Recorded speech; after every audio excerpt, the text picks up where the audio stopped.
નમસ્કાર દર્શક મિત્રો, ગુજરાતી ભાષાની લોકપ્રિય ચેનલ ડીડી ગિરનારના આપના મનપસંદ કાર્યક્રમ કૃષિ દર્શનમાં હું મૃગાક્ષી આપનું સ્વાગત કરું છું.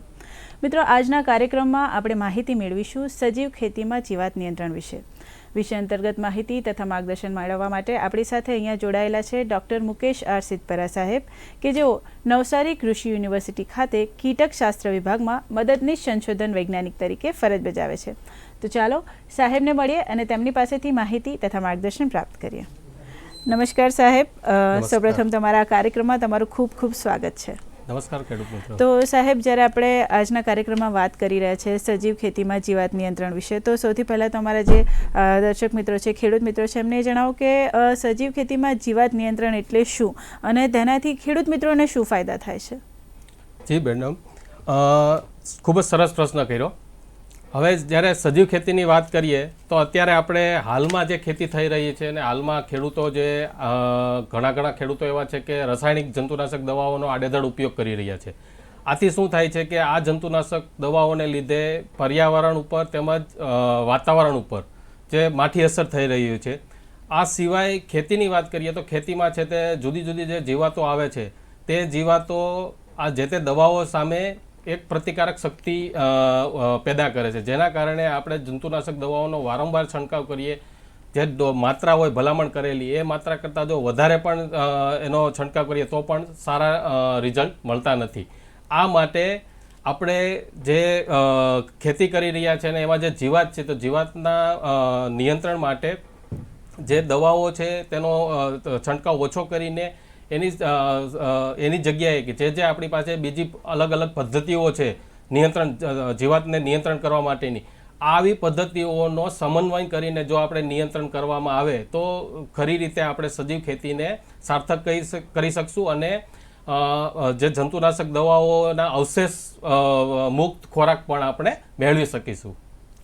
ખૂબ જ સરસ સાહેબ. અને ખાસ કરીને અત્યારે જ્યારે આપણે સૌ જાણી રહ્યા છે કે જે પાક છે, ઉત્પાદન છે, ફળ, શાકભાજી કે કઠોળ કે ધાન્ય, એમાં ઘણા બધા જંતુનાશકોનો ઉપયોગ થઈ રહ્યો છે અને એના લીધે શરીર ઉપર જે છે ઘણી બધી અસર થઈ રહી છે. એના લીધે ઘણા બધા રોગો પણ ફેલાઈ રહ્યા હોય છે. તો ખાસ કરીને જે ખેડૂત મિત્રો અત્યારે સજીવ ખેતી તરફ વળી રહ્યા છે, તો સજીવ ખેતીમાં જો જીવાત નિયંત્રણ કરવું હોય તો કેવી રીતે કરી શકાય સાહેબ? એના વિશે માર્ગદર્શન આપશો? જી ખેડૂત મિત્રો, જ્યારે આપણે જીવાત છે એ જીવાતનું જ્યારે નિયંત્રણ કરતા હોય તો એ નિયંત્રણ કરવા પહેલાં આપણે અમુક મુદ્દાઓ છે તે જાણી લેવા જોઈએ. જેમ કે જીવાત છે એ આપણો દુશ્મન છે, તો આ દુશ્મનને મારવા માટે અથવા તો એનું નિયંત્રણ કરવા માટે પહેલાં તો આપણે એને ઓળખવી જોઈએ. કે જેમ કે ભાઈ અલગ અલગ પ્રકારના આપણે જે ખેતી પાકોની વાત કરીએ તો ખેતી પાકોમાં અલગ અલગ પ્રકારની જીવાતો આવે છે. જેમ કે ચૂસિયા પ્રકારની જીવાત છે, ચાવીને ખાનાર જીવાત છે. આ સિવાય કોઈ જીવાત એવી છે કે જે છોડની અંદર રહીને, એટલે કે ગાભમરાની ઈયળ છે, આવી બધી જે જીવાતો છે તે અંદર રહીને ખાતી હોય છે.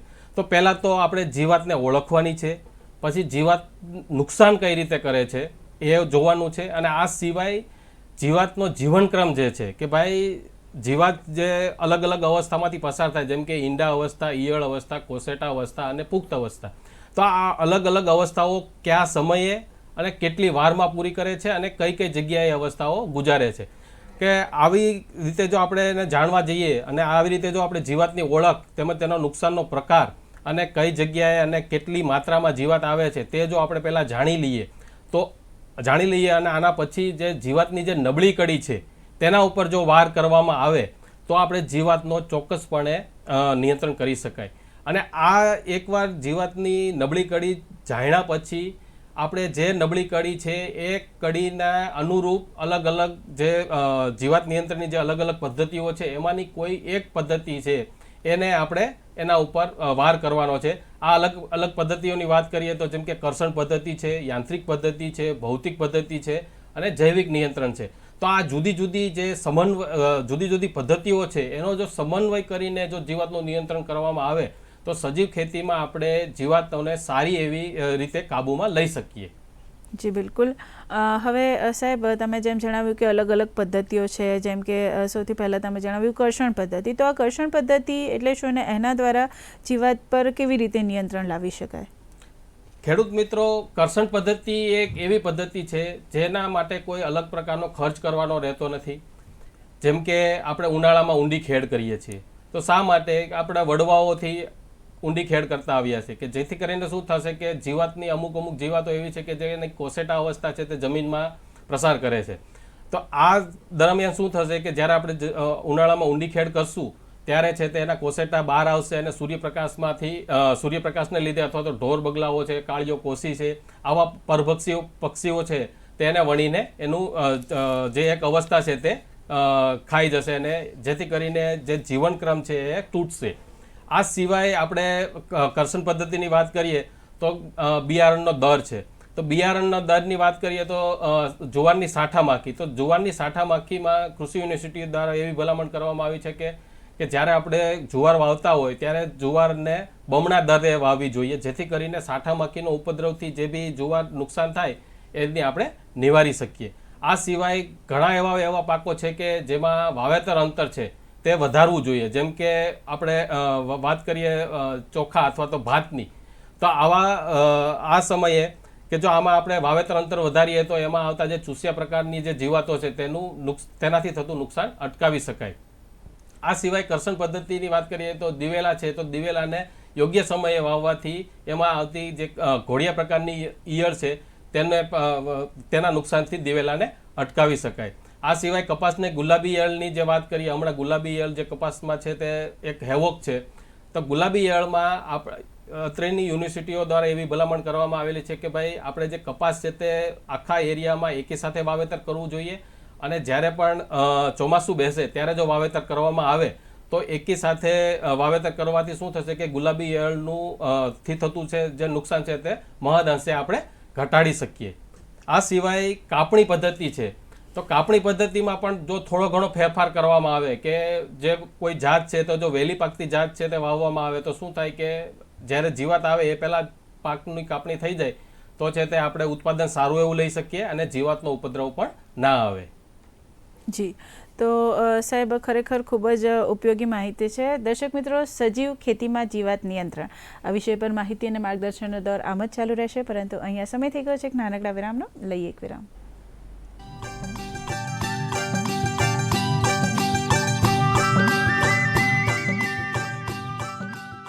વિરામ બાદ ફરી એકવાર સ્વાગત છે આપ સૌનું આપના મનપસંદ કાર્યક્રમ કૃષિ દર્શનમાં.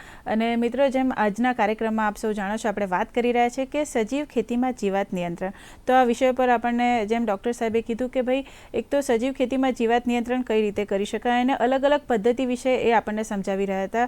જેમ કે એક હતી કર્ષણ પદ્ધતિ, તો કર્ષણ પદ્ધતિ દ્વારા જીવાત નિયંત્રણ કેવી રીતે કરી શકાય. બીજી પદ્ધતિ હતી કે ભૌતિક પદ્ધતિથી. તો સાહેબ, આ ભૌતિક પદ્ધતિથી જો જીવાતનું નિયંત્રણ કરવું હોય તો એ કઈ રીતે કરી શકાય, એના વિશે માર્ગદર્શન આપશો? જી ખેડૂત મિત્રો, ભૌતિક પદ્ધતિની જો આપણે વાત કરીએ તો આપણા વડવાઓ જે કરતા એવા છે કે આપણે જ્યારે અનાજનો સંગ્રહ કરીએ તો અનાજને સંગ્રહ કરતા પહેલા આપણે એને સૂર્યપ્રકાશમાં તપાવીએ છીએ. શા માટે? તો કે એમાં જે ભેજ છે એ ભેજ ઓછો કરવા માટે. આવી જ રીતે કે જેમ કે કેરી છે તો કેરીમાં ફળમાખી આવે અથવા તો કેરીના ગોટલાના ચાંચવા આવે, તો જો આવી જીવાતનો જ્યારે ઉપદ્રવ જોવા મળે ત્યારે આપણે એને ગરમ પાણીમાં 55 ડિગ્રી સેલ્સિયસ ટેમ્પરેચર જેટલા ગરમ પાણીમાં 15 મિનિટ સુધી ડુબાડી રાખવાની ભલામણ કરવામાં આવેલ છે. આ સિવાય શેરડીની વાત કરીએ તો શેરડીમાં જે ચીકટો અને એના જે ભીંગડાવાળી જે જીવાત છે, તો આ જીવાતના ઉપદ્રવથી બચવા માટે જ્યારે આપણે શેરડીનું વાવેતર કરતા હોય ત્યારે સાંઠાના જે કટકા છે તેને પણ ગરમ પાણી અથવા તો હોટ વોટર ટ્રીટમેન્ટ જે કહીએ એ ટ્રીટમેન્ટ આપવામાં આવે છે. આથી કરીને શું થશે કે ભીંગડાવાળી જીવાત અને જે મિલીબગ્સ ચીકટો જે છે તેના નુકસાનથી આપણે આપણા પાકને બચાવી શકીએ. આ સિવાય ચૂસ્યા પ્રકારની જે જીવાતો આવે છે કે જેમાં કે મોલોમસી છે, સફેદ માખી છે, તો આ જીવાતોના નિયંત્રણ માટે અથવા તો એનું મોનિટરિંગ કરવા માટે આપણે પીળા ચીકણા ટ્રેપ અથવા તો વાદળી ચીકણા ટ્રેપ લગાવવામાં આવે છે. તો તેને પણ ભૌતિક પદ્ધતિ કહી શકાય. યાંત્રિક પદ્ધતિથી જો જીવાતનું નિયંત્રણ કરવું હોય તો કેવી રીતે કરી શકાય? આમાં યાંત્રિક પદ્ધતિની વાત કરીએ તો પહેલાં તો આપણે અગાઉ વાત કરી કે ભાઈ પહેલાં તો આપણે જીવાતને ઓળખીએ. તો એકવાર જ્યારે જીવાતને ઓળખીએ પછી એની નબળી કડી જાણવાની છે. તો નબળી કડીની વાત કરીએ તો જેમ કે લશ્કરી ઈયળ છે કે જે એની માદા છે તે સમૂહમાં ઈંડા મૂકે છે. તો આ જે સમૂહમાં ઈંડા મૂકે છે જીવાત, આ ઈંડાઓનો જે હાથથી વણીને નાશ કરવામાં આવે તો આપણે આપણા ખેતરમાંથી એ સામાન્ય રીતે 400 થી 500 જેટલા ઈંડા મૂકે. તો એકવાર જો આપણે એક ઈંડાનો સમૂહ લીધો તો આપણે આપણા ખેતરમાંથી 400 થી 500 જેટલા ઈયળો કાઢી એવું કહેવાય. એટલા માટે કે પહેલાં આપણે જે વાત કરી કે ભાઈ જે જીવાત છે તેને ઓળખો, જીવાતને ઓળખા પછી એની નબળી કડી ને ઓળખો અને આ નબળી કડી ઉપર વાર કરો કે યાંત્રિક નિયંત્રણમાં એ એક મુદ્દો લાગુ પડે છે. આ સિવાય જે સ્પોડોપ્ટેરા છે લશ્કરી ઈયળ, એની ઈયળો શરૂઆતની અવસ્થામાં ગ્રુપમાં રહીને ખાય છે, જથ્થામાં રહીને. તો આવી ઈયળો જો જોવા મળે ખેતરમાં તો આવી ઈયળોને હાથથી વણીને નાશ કરવાથી પણ આપણે એ જીવાતનો ઉપદ્રવ ઘટાડી શકાય છે. આ સિવાય જેમ કે આમાંનો મધ છે કે જે મોટી મોટી જીવાતો છે એનો પણ આપણે હાથથી વણીને એનો નાશ કરી શકીએ છીએ.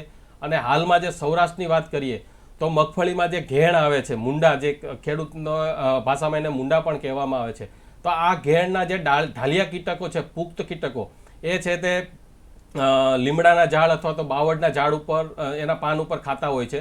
તો આવા જ્યારે જોવા મળે તો ત્યારે ઝાડને ડાળીને ખંખેરીને તો પણ એનો નાશ વણીને એનો કેરોસીનવાળા પાણીમાં નાખીને એનો નાશ કરીને પણ આ જીવાતને કાબૂમાં લઈ શકાય છે. જી, તો સાહેબ તમે 3 પદ્ધતિ વિશે તો જણાવ્યું, એમાંથી એક હતી કર્ષણ પદ્ધતિ, ભૌતિક પદ્ધતિ, યાંત્રિક પદ્ધતિ. હવે જ્યારે આપણે જૈવિક નિયંત્રણ કરવું હોય તો કેવી રીતે કરી શકાય સજીવ ખેતીમાં? ખૂબ જ સરસ પ્રશ્ન કીધો બેન તમે. હવે આપણે જ્યારે સજીવ ખેતીની વાત કરીએ છીએ ત્યારે જૈવિક નિયંત્રણ એક અગત્યનો પાસો બની રહે છે. કે જેમ કે જૈવિક નિયંત્રણ એટલે શું, પહેલાં તો આપણે એ સમજી લઈએ. જૈવિક નિયંત્રણ એટલે જુદા જુદા સજીવો દ્વારા જ્યારે જીવાતનું નિયંત્રણ કરવામાં આવે, જેમ કે પરજીવી કીટકો છે, પરભક્ષી કીટકો છે, આ સિવાય અમુક સૂક્ષ્મ જીવો છે જેમ કે રોગ પ્રેરકો છે અથવા તો કારકો છે, આવા સજીવો દ્વારા જ્યારે જીવાતનું નિયંત્રણ કરવામાં આવે તો આ પદ્ધતિને જૈવિક નિયંત્રણ કહી શકાય. જી સાહેબ, તો તમે જેમ જણાવ્યું સૌથી પહેલાં તો કે પહેલાં તો એ બધા કીટકોને ઓળખવું ખૂબ જ જરૂરી છે. તો સૌથી પહેલાં આપણે પરજીવી કીટકો વિશે વાત કરીએ તો પરજીવી કીટકો શું છે ને એને કેવી રીતે ઓળખી શકાય, એના વિશે માર્ગદર્શન આપશો?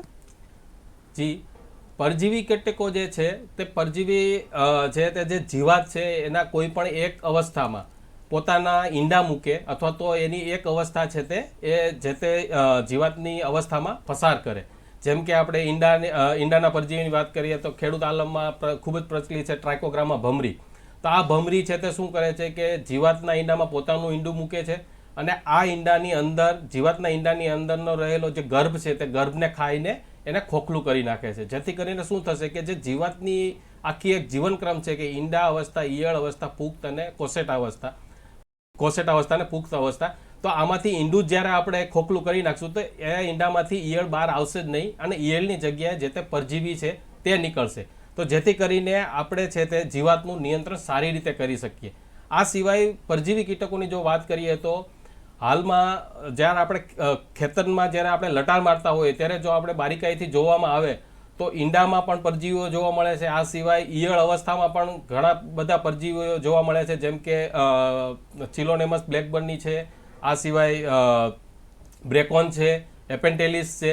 તો આવા બધા જ્યારે પરજીવીઓ જોવા મળે તો એનો મતલબ એવો કે આપણા ખેતરમાં આવા પરજીવીઓની કાર્ય ચાલુ છે અને જીવાતનું નિયંત્રણ સારી રીતે થઈ રહ્યું છે. આ સિવાય કોસેટાના પણ પરજીવીઓ આવે છે. અને આપણા ગુજરાતમાં એક સરસ એવું ઉદાહરણ છે કે શેરડીની જે પાયરીલા છે, ચૂસિયા પ્રકારની જીવાત, તો એમાં અત્રેની જે નવસારી કૃષિ યુનિવર્સિટી છે એ દ્વારા 1980ના દાયકામાં આ પરજીવી કીટકોને મહારાષ્ટ્ર અને હરિયાણામાંથી ઇમ્પોર્ટ કરવામાં આવ્યા હતા. અને આજની તારીખે પાયરીલા માટે એક પણ ખેડૂત દવા નથી છાંટતો. શા માટે? કારણ કે એ જે પરજીવી છે તે પાયરીલાનું જે પોપ્યુલેશન છે અથવા તો એની જે બી જુદી જુદી અવસ્થાઓ છે, જેમ કે બચ્ચા અને પુખ્ત અવસ્થા, તો એનું પરજીવીકરણ કરે છે અને એની જે પોપ્યુલેશન છે તેને નિયંત્રણમાં રાખે છે અને પાયરીલાથી કોઈ પણ પ્રકારનું આર્થિક રીતે નુકસાન થતું નથી. જી, ખૂબ જ સરસ માહિતી પૂરી પાડી અમારા ખેડૂત મિત્રોને. તો ખેડૂત મિત્રો, આવી જ સરસ માહિતી સાથે અમે ફરીથી મળીશું, પરંતુ અહીંયા સમય થઈ ગયો છે એક નાનકડા વિરામનો. લઈએ એક વિરામ.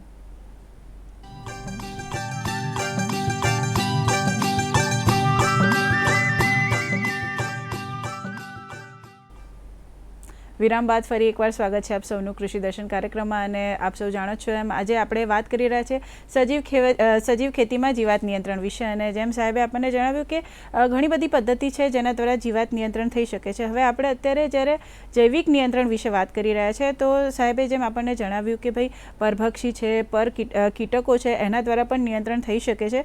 તો સાહેબ તમે જેમ હમણાં પરજીવી કીટકો વિશે માહિતી આપી, એવી જ રીતે પરભક્ષી કીટકો પણ હોય છે, પરભક્ષી પણ હોય છે, તો એના દ્વારા કેવી રીતે જીવાત નિયંત્રણ થઈ શકે એના વિશે માર્ગદર્શન આપશો?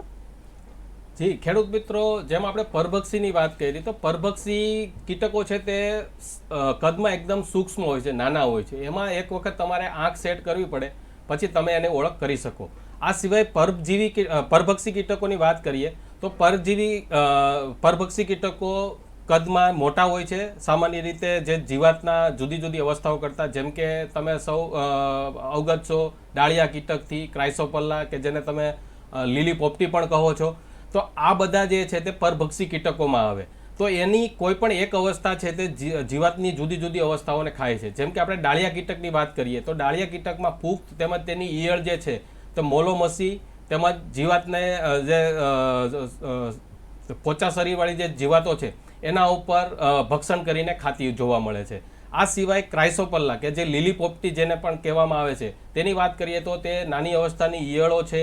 આ સિવાય ઈંડાઓ છે, જીવાતના ઈંડાઓ છે, તેમજ પોચા શરીરવાળી જે જીવાતો છે તેના પર જે એની ક્રાઇસોપલ્લાની જે ઈયળ છે તે એના ઉપર ભક્ષણ કરતી જોવા મળે છે.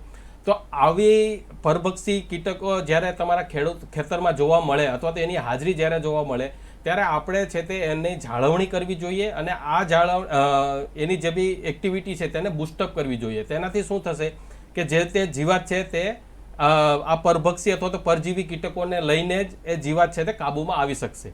અત્યારની વાત કરીએ તો આપણે કપાસ જે સૌરાષ્ટ્ર અથવા તો મધ્ય ગુજરાતની વાત કરીએ તો અત્યારે તમે કપાસમાં જો લટર મારવા નીકળશો તો તમને ક્રાઇસોપલ્લાના અલગ અલગ અવસ્થાઓ જોવા મળશે. જેમ કે એના પતંગિયા પણ જોવા મળશે, એટલે કે એના પુખ્ત પણ જોવા મળશે, તેમજ એના ઈંડા અને ઈયળ અવસ્થા પણ જોવા મળશે. તો પહેલાં તો આપણે એને ઓળખવાની છે. આપણે જેમ અગાઉ વાત કરી તેમ કે ભાઈ આપણે જીવાતને પણ ઓળખવાની છે અને આપણા મિત્ર કીટકોને પણ ઓળખવાના છે. તો ઘણા ખેડૂતો ઘણીવાર કેવો થાપ ખાઈ જાય છે કે ભાઈ આ લીલી પોપટી છે તેને જીવાત સમજીને એના ઉપર દવાનો છંટકાવ કરે છે, જેથી કરીને આ જીવાત મરે તે પહેલાં તો આપણા મિત્ર કીટકો મરી જાય છે. આટલા માટે આપણે પહેલાં તો એને ક્રાઇસોપલ્લાને ઓળખીએ, લીલી પોપટી. આ લીલી પોપટી જો ખેતરમાં જોવા મળે તો ત્યારે દવાનો છંટકાવ ટાળવો જોઈએ, જેથી કરીને એ એની કાર્ય બરાબર કરી શકે અને આપણા ખેતરમાં જે જીવાત છે તેનું સારી રીતે કાબૂમાં લાવી શકે. જી સાહેબ, ખૂબ જ સરસ વાત કરી કે જેમ તમે જણાવ્યું કે ભાઈ અમુક જીવાતો જે છે એ તમારા પાકને બચાવે છે અને અમુક જીવાત છે જે તમારા પાકને નુકસાન કરે છે. તો આ બંને જીવાત જે છે એ બંને વચ્ચેનો ભેદ જાણવો ખાસ કરીને ખેડૂત મિત્રો માટે ખૂબ જ જરૂરી છે. અને સાહેબ આ સિવાય રોગકારકો પણ હોય છે. તો આ રોગકારકો એટલે શું, એના વિશે અમારા જે ખેડૂત મિત્રો છે એમને વિસ્તૃતથી માહિતી આપશો?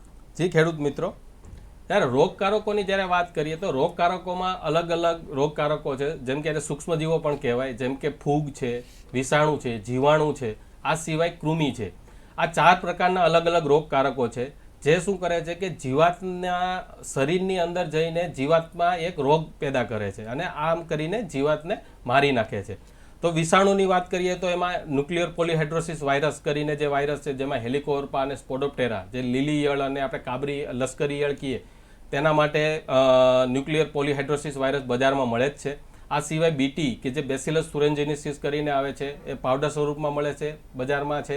અને કોઈ પણ રોમ પક્ષની જીવાતો કે જે ઈયળ પ્રકારની જીવાતો છે એ જીવાતોમાં જો તમે આ દવાનો છંટકાવ અથવા તો બેસિલસ thuringiensis પાવડરનો ઉપયોગ કરો તો એનો નિયંત્રણ સારી રીતે મળી શકે છે. આ સિવાય રોગ પ્રેરક ફૂગની વાત કરીએ તો એમાં સામાન્ય રીતે પ્રચલિત જે ફૂગની વાત કરીએ તો મેટારિઝમ એનિસોપ્લી છે, બિવેરિયા બાઝિયાના છે, અને આ સિવાય એક ત્રીજી છે લેકાનિઝેલિયમ લેકાની. તો આ ત્રણેય ફૂગ એવી છે કે જે જીવાતના શરીરના હાથે સંપર્કમાં આવવાથી જીવાતની ઉપર રોગ પેદા કરે છે અને જીવાતને મારી નાખે છે. આ સિવાય કૃમિઓની વાત કરીએ, રોગ પ્રેરક કૃમિઓની, તો એમાં જે 2 કુળ છે, એક સ્ટેનોડર્મા અને હિટોરેપ્ટિડિસ. તો આ જે જમીનમાં રહીને જે જીવાતો નુકસાન કરે છે, જેમ કે ઉધઈ છે, આપણે મગફળીના મૂંડા છે, તો આ મુંડામાં જો આપણે જો કૃમિઓનો ઉપયોગ કરવામાં આવે, એનું જે એપ્લિકેશન છે તે જમીનમાં કરવામાં આવે તો જે જમીનજન્ય જે જીવાતો છે એ જીવાતને આપણે સારી રીતે કાબૂમાં લઈ શકીએ. જી, તો સાહેબ, જેમ આપે જણાવ્યું કે જૈવિક રીતે જો નિયંત્રણ કરવામાં આવે તો ઘણો એવો ફાયદો થાય છે. તો હવે આ જૈવિક જે નિયંત્રકો જે છે તો એના જાળવણી માટે શું કરવું જોઈએ, એના વિશે માર્ગદર્શન આપશો અમારા ખેડૂત મિત્રોને?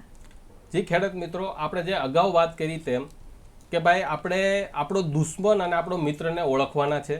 સૌ પ્રથમ તો આપણું પહેલું કાર્ય આ જ છે કે દુશ્મન અને મિત્રને ઓળખીએ. અને બીજું મારું એવું સૂચન છે કે જ્યારે આપણે ખેતી કરતા હોય તો ખેતી એક આપણી રોટી છે, રોજી છે.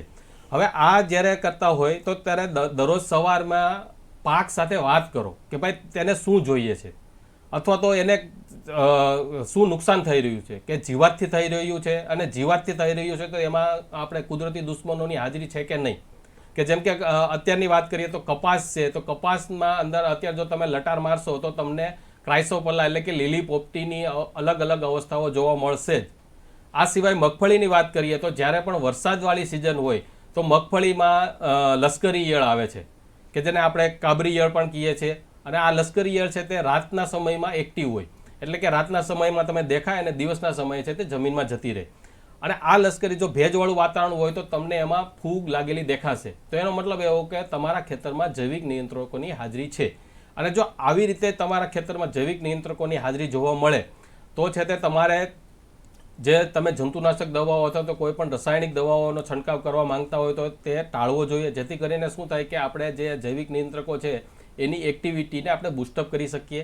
આ સિવાય જે ડાળિયા કીટક છે તો ડાળિયા કીટકને આપણે જમીનમાં જાળવી રાખવા માટે કપાસની અંદર છે તે 5 થી 6 ચાસ અથવા હાર પછી મકાઈનો એક હાર કરવાની ભલામણ કરવામાં આવી છે, જેથી કરીને શું થશે કે ભાઈ મકાઈના પાકમાં કે જે પોલન છે અથવા તેની પરાગરજ છે એ પરાગરજ ઉપર પણ ડાળિયા કીટક નભશે અને મકાઈને એક ઇકોફિસ્ટ ક્રોપ તરીકે જાહેર કરવામાં આવ્યો છે, જેથી કરીને એમાં શું થશે કે ભાઈ જે પરજીવી અથવા તો પરભક્ષી કીટકો છે તે એમાં શરણ લઈ શકશે અને કપાસના ઉપર જ્યારે પણ જીવાત આવશે ત્યારે એના ઉપર એ નભશે. આ સિવાય પીળા ગલગોટા છે, તો પીળા ગલગોટા જ્યારે વાવવામાં આવે કપાસ અથવા તો મરચીમાં તો હેલિકોર્પા કરીને જે લીલી ઈયળ આવે છે તો એના ફૂદાને પણ આકર્ષે છે. આ સિવાય ટ્રાઇકોગ્રામા ભમરી કે જે પરજીવી કીટક છે તે પરજીવી કીટકને પણ પીળા ગલગોટા છે તે આકર્ષે અને એની આપણે જે એક્ટિવિટી છે તો એની જે બી ક્રિયા છે તેને એક રીતે બૂસ્ટઅપ કરશે, તો તેને એક ધક્કો મારશે. આ સિવાય વાનસ્પતિક જૈવિક વિવિધતાની જે વાત કરીએ તો આંતરપાકો કરવાની અથવા તો જે કઠોળ પાકો છે, કપાસની અંદર કઠોળ પાક છે, કપાસની અંદર છે તે ક્રાઇસોપલ્લાની એક્ટિવિટી માટે કપાસની અંદર આપણે તલનું વાવેતર, તલના પણ ઇન્ટરક્રોપિંગ કરવાની પણ ભલામણ કરેલી છે, જેનાથી શું થશે કે જે બી પુખ્ત કીટકો છે, આપણે જૈવિક નિયંત્રકો અથવા તો આપણા મિત્ર કીટકોના પુખ્ત કીટકો છે તે આ વનસ્પતિ ઉપર નભશે અને જે આપણી જીવાત છે તેને કાબૂમાં રાખશે. તો સાહેબ, તમે અમારા સ્ટુડિયોમાં આવ્યા અને અમારા જે ખેડૂત મિત્રો છે એમને સજીવ ખેતીમાં જીવાત નિયંત્રણ વિશે આટલી ઉપયોગી માહિતી આપી એ બદલ તમારો ખૂબ ખૂબ આભાર. નમસ્કાર ખેડૂત દર્શક મિત્રો, આશા રાખીએ કે આપને અમારો આજનો કાર્યક્રમ પસંદ આવ્યો છે. આપને મળેલ માહિતીનો ભરપૂર ઉપયોગ કરીને આપના વ્યવસાયમાં સફળ થાવ તેવી આશા સાથે ફરી મળીએ. ત્યાં સુધી રજા આપશો. નમસ્કાર.